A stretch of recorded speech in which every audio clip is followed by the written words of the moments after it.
Disgusting black creatures, get out of my sight. What the fuck? Dude, this is a real game that Sega actually put out in 2005. That wasn't a dub, that's actually in the game Shadow the Hedgehog, which I've been replaying for the first time. And I'm not gonna lie, despite the unintentional racism in the game and this, I should never have been created.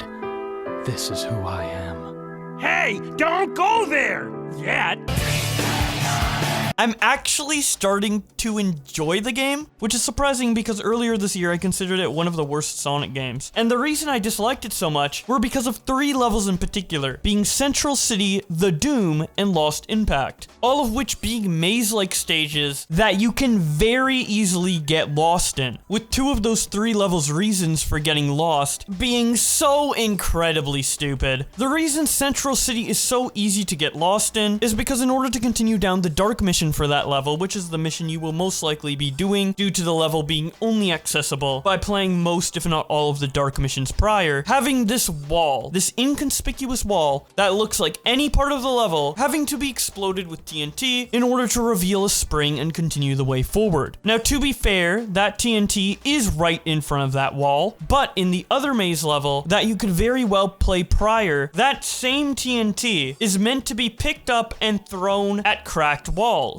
So if you have that knowledge in mind going into the Central City level, you would think that you would have to pick up that TNT and bring it to a cracked wall in order to progress, not explode it right by its spawn point, something that does nothing in the other maze level, the Doom, which might actually have an even stupider reason for getting lost, being that the previous mentioned cracked walls TNT mechanic is not consistent. So normally, the only way to break these cracked walls is with the TNT. Shooting them with your gun doesn't do anything, and using any other type of attack on it does absolutely nothing. So when you see a cracked wall across these fans in this level, you would assume that you need to bring TNT over to that crack in order to open it. The problem is when you bring TNT over to that area, it's impossible to carry it across the fans. So you would naturally assume that you have to break that wall from the other side, as that is something you can actually do in another fan room in the level. But for some reason, for this fan room in particular, which is required to go through to beat any of the level's missions, you can't blow it up with TNT, and instead gun soldiers just break through the crack once you approach it, which completely goes against everything you were learning about that level up until that point, and you would only find out if you weren't paying attention to the level's gimmick and decided to go up to that crack, knowing full well you have no means to supposedly break through it, which is actually the case for the other fan room, which you might have encountered before the mandatory one that doesn't require the TNT, which creates 2 problems with the level, one being the inconsistency with the crack, and 2, the fact that there's rooms that look identical to each other, which makes it even harder to navigate, especially considering that you don't have a map for these levels. And that is also an issue in the similar looking but different level Lost Impact, which has the same maze structure, but luckily without the cracked wall stuff. These 3 levels are why I hated the game Shadow the Hedgehog, and I think for good reason. As replaying those levels today, I still feel the same way about them that I did back when I first played this game. But what got me to appreciate the game more was playing all of the other levels in the game. I guess when I initially played this game, I played it like any normal Sonic game, trying to run through it as if it was a Sonic Heroes level or a Sonic Adventure 2 level, while also trying to pay attention to the very disjointed story, which caused me to not enjoy the game as much because I was consistently confused by the narrative, caused me to not really utilize the gun system, as you can still homing attack and spin dash in this game, which is how you usually take enemies out in previous Sonic games, so I just adopted that playstyle into this game, which not only caused me to skip a crucial mechanic of this game, which is the gunplay, but also caused me to speed through the levels, often causing me to miss the objectives that were required of me in order to complete the hero or dark missions, which is something you're gonna want to do unless you just want to play this game for an hour, go down the neutral path and be done with it, only experiencing about a quarter of the game's overall levels. And this instinctual, playing every Sonic game like Sonic Adventure 2 type mindset is also why I didn't enjoy Sonic Lost World on my initial playthrough of it. But earlier this year, I went back to it and did a challenge on stream where I played the game without using the run button, and surprisingly, playing the game that way helped me appreciate the game more by playing it through a way that the game was designed for, rather than the way I played previous Sonic games. So when I went into my new playthrough of Shadow the Hedgehog, I adopted that main mindset by not trying to speed through the levels, taking my time, exploring, combing the areas, and using the guns to my advantage in order to bust down enemies. And the result of this caused me to enjoy the game to a level that I never thought I could. It changed Shadow the Hedgehog from one of my top 10 least favorite Sonic games into one of my top 10 most favorite Sonic games. Now, there's still a lot of issues with the game. I would prefer the spin dash to work more like Sonic Adventure 2. I think the boss fights could have been much better, and the game could have had a wider variety of bosses, as many of them are reused. The killing enemy mission requirement should have 100% been lowered in a lot of levels, especially the 3 levels of Doom in this game: Central City, Lost Impact, and the Doom. In fact, those levels should have been completely reworked into being something different, or at least having a map that you can use, as I still find some utility and enjoyment in the maze-like natures of Central City and the Doom, because despite being flawed in many ways, I think having different pathways for the hero, dark, and neutral missions are really cool. I think it's actually something done better in my favorite level of the game, Lava Shelter, by having alternate paths for the hero and dark missions. I think if these 3 maze levels were reconstructed in a way to be less of a maze, but more of a branching paths type level, where at some points in the level some of the paths intersect, causing the level to be familiar yet fresh on every playthrough, those levels would be much more bearable, maybe even fun, and the game would be much better for it. Central City kind of does that well, with the first half being unique for hero and dark respectively, but the latter half merging into the same endpoint. The only really big problem with that level, to be honest, is the wall destruction part at the beginning and in the middle of the level. Honestly, if they just removed that whole destroying wall gimmick and just had the wall already destroyed from the get-go, the level would be 10 times better, and it wouldn't even be weird either, since the premise of the level is the aliens attacking the city, so it would make sense for parts of it to be broken. Also, there's other weird issues with this game that makes me question how much this game was really playtested. Like, for example, how slow the elevator is in the Doom level. I mean, just look at how long I have to wait for this platform. It's absolutely ridiculous, especially when you're going for the A rank of the mission, which requires you to do it fast.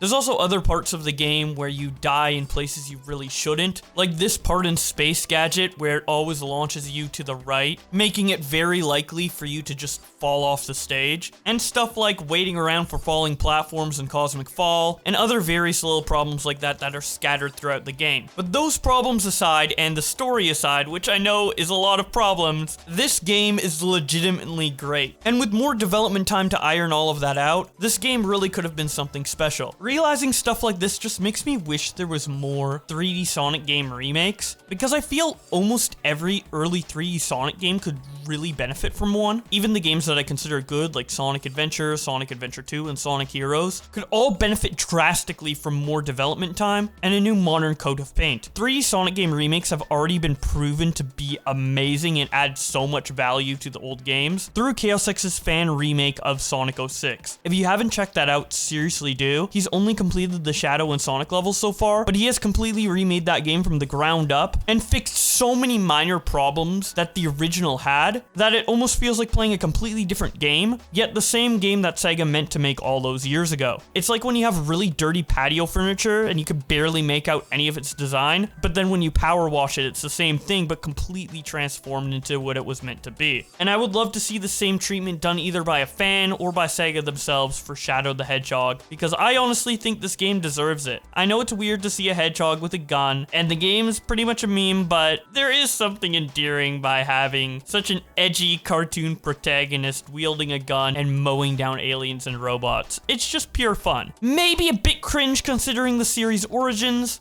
but if this game had more development time, it could have been remembered as this cool, more dark-themed Sonic spin-off. Kind of like how the Ratchet and Clank games are fondly remembered despite being edgy cartoon platformers. And for those of you who still hate this game and think I'm being too lenient on its flaws, let it be known that the flaws I talked about in this video are very, very big flaws that do prevent it from being an overall good game, and nothing exemplifies that more than this 10 times sped up footage of me trying to get an A rank in the Dark mission of the Doom. So as you watch this footage of me suffering through the game, I'd like you to go down to the comment section section and give me your thoughts on this game. I'm curious to see how much people hate it or love it, as despite this being one of the most hated Sonic games, I do occasionally see some love for it, and it's not as hated as some of the worst games out there like Sonic Boom Rise of Lyric. I've even heard some people say this is their favorite Sonic game, so whatever your opinion of this game is, I would love to hear it, as I'm sure it's unique from most other opinions that are going to be posted, as there's not a complete consensus on whether this is one of the most horrendous Sonic games or an okay one. But with all that being said, thank you guys so much for watching, and enjoy the rest of this footage.